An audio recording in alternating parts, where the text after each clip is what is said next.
All right, man, peace. So, brothers, a while ago I did a video pertaining to Mr. Isiah Thomas, the point guard extraordinaire, formerly of the Detroit Pistons, who's currently a basketball analyst for NBA TV, and he'll oftentimes make guest appearances on the Stephen A. Smith and Max Kellerman show, where he tends to butt heads with Mr. Max Kellerman, who represents the platform of the quote-unquote stat geeks or analytics experts, which is basically a way for the quote-unquote nerds who are never good enough to make the basketball team or to make any sports team that was organized. That's their way of forcing their consciousness into the sports world, where they can feel like they're even with or on the same terms with or on the same playing field with the star athlete. So they love to go back and forth about the eye test versus analytics.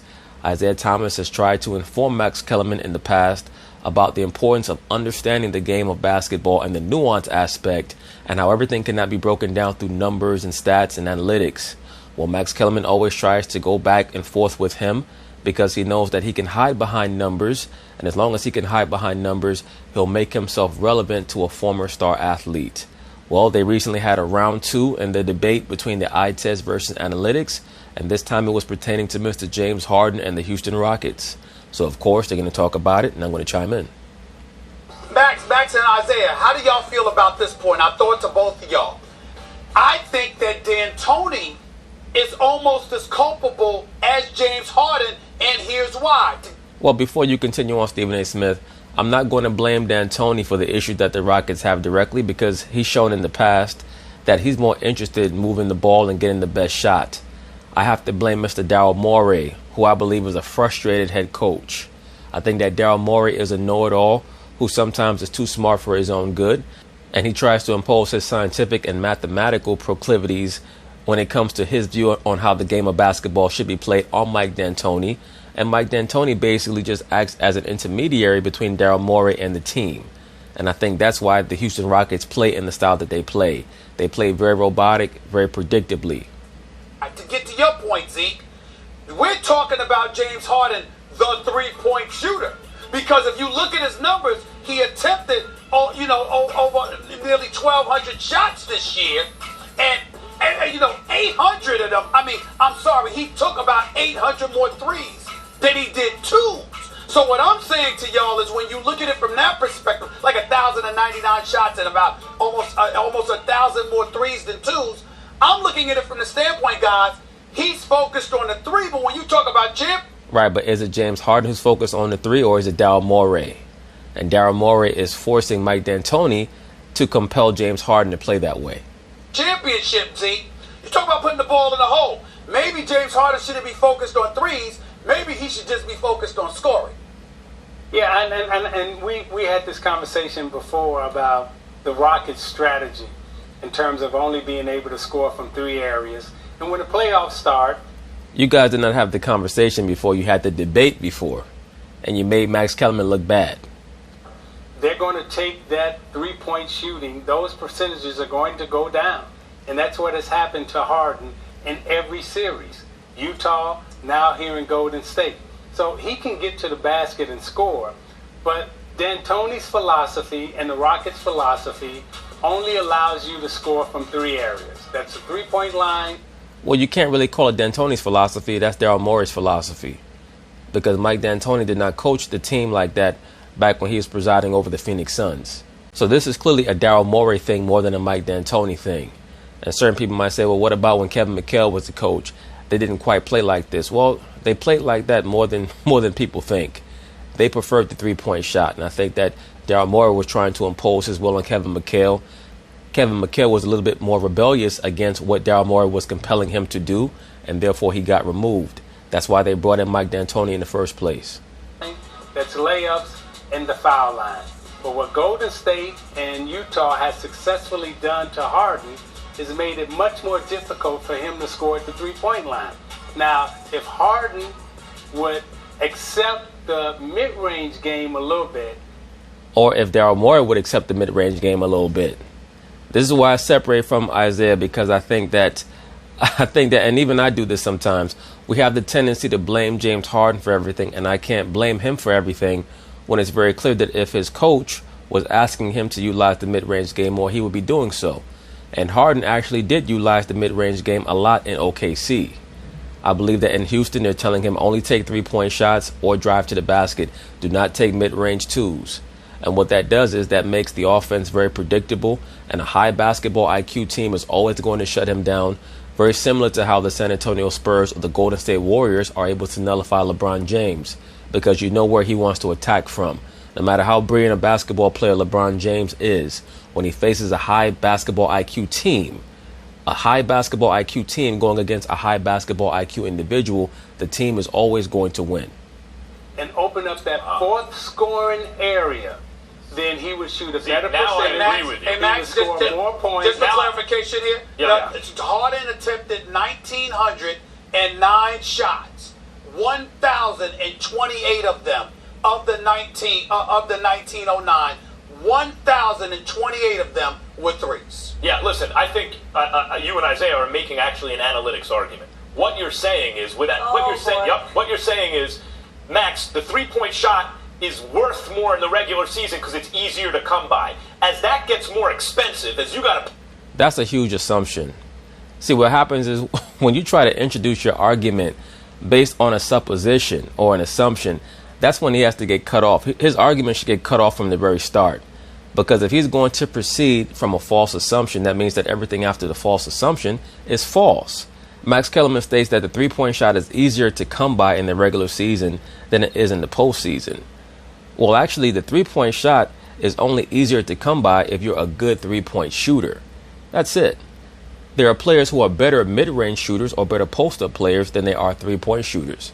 The goal should always be to diversify your offensive attack so that your opponent does not know where the attack is coming from. That makes you more difficult to stop. That gives you more options, especially in clutch situations when you get to the playoffs. If you only play a certain style in the regular season, when you're forced to play in a different style in the playoffs, you can't do it because you're not accustomed to playing in a different style from the regular season. You have to practice your habits from the preseason, from practice into regular season, so that when the postseason comes, it's not an alien concept for you. It's not foreign territory for you. These are the things that Max Kellerman cannot comprehend because he believes that due to the fact that he thinks that he's so smart, everything can be evaluated mathematically and scientifically and statistically, and that's not the case. You got to pay more money for that shot. It's not going to yield the same returns.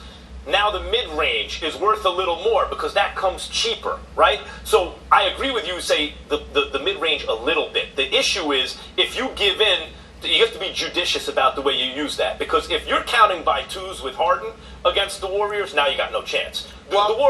No, he has a chance if the rest of his teammates are also utilized in a multitude of ways, as opposed to just sitting on the baseline waiting for a kick out for presumably or hopefully a wide open three-point shot. That's all they do. They watch Harden dribble, and they sit on the baseline three-point line hoping for a wide open look. There's no movement off the ball. There's no ball movement. So that makes their offense very predictable. The Rockets aren't as good as the Warriors. They must count by three. And in fact, Isaiah, when you say that KD, that's the Golden State plan, torch him with KD, that's right, he's posting up James Harden. It's a mismatch. But that's really also the Rockets' only chance. Like, make KD, stay away from Steph and Clay killing us. Make KD beat us two at a time. The problem is he's capable of doing it. So if Harden's not hitting threes, they're not going to win. You got to hit the three. Max Kellerman, isn't it ironic that the two most proficient offensive players in the entire NBA when it comes to a half-court set are Kawhi Leonard and Kevin Durant? And what do? They both take and make the mid-range jump shot. Isn't that very obvious that that's what sets them apart from all the rest of the players in the NBA? They're both the most well-rounded players in the entire NBA right now, and within their offensive arsenal is the mid-range jump shot. Hello. Max Kellerman, we mention analytics. We don't live off of it. No. Absolutely. No. You didn't mention analytics. You just went to an analytics that's argument. The difference between Isaiah Thomas and Stephen A. and Max Kellerman. We don't live off of it. No, actually the opposite. You didn't mention them. Isaiah just made an analytics argument. Yeah, I'm just saying. No, what Isaiah meant was a sensible argument. He did not make an analytics argument. I'm just saying, that's what I mean. We didn't mention the word analytics, but it was an analytical argument. Yeah. Don't get Isaiah mad on his work. Come on. Well, I just like to say, as players, we play against behavior, and analytics will try to measure the patterns of behavior. That's right. Okay. Now, My job is to make sure that whatever pattern that you're running to get those analytical numbers, I disrupt your pattern. Right. So championship play, what the Golden State Warriors do, they play basketball and they use perfect randomness. That's a beautiful slogan. When you look at the Rockets, they are a pattern-oriented team. So it is very easy for me to disrupt your pattern, but it's very difficult for you to disrupt randomness. That's a great, that's a great argument. The best way to play basketball is with perfect randomness, not patterned behavior. You know, Bruce Lee once had an interview. It's really his most famous sit-down interview, where he talked about natural unnaturalness and unnatural naturalness. He said that if you go too far to either extreme, you become a mechanical man. And this is what Max Kellerman has become. He's become a mechanical man because he just relies on numbers. Because due to the fact that he understands that he has never been good enough to be a performer on a professional athletic level or in that field of endeavor. So now he tries to inject himself into these conversations and substantiate his argument with numbers, hoping that he can confound his opponent. And it's just not going to work against people who are experienced or who actually know what they're talking about. That's a perfect analytical argument, because what you're saying is you're changing the value of the shots. This shot costs this much and gives you this much return. I'm going to change the value of that shot. Now you can't do what you want to do. You got to do something you're uncomfortable with because it's a better return. Sit back and take. No, Max. Actually, the argument is that had they diversified their offensive attack, they would not be uncomfortable with changing their style of offense.